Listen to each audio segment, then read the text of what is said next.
You're watching Foxtecc.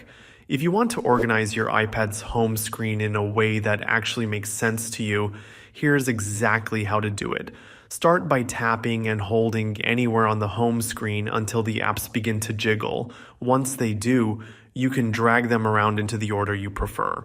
If you want to move an app to another page, just drag it to the edge of the screen and hold for a second. It'll slide over. You can arrange your apps by category, by usage, or any way that works for your routine.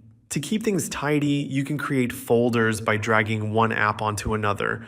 That creates a new folder automatically, and you can tap on the name field to rename it to something like work or entertainment. You can also move apps in or out of folders just by dragging them in or out while still in jiggle mode.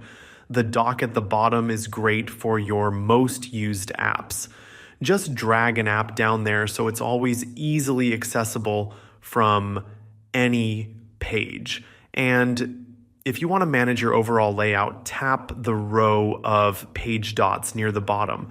That will show you a zoomed out view where you can rearrange or even hide full pages.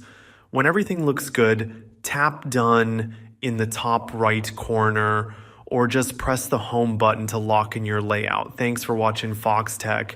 If this helped you clean up your iPad's layout, be sure to like and subscribe. See you later.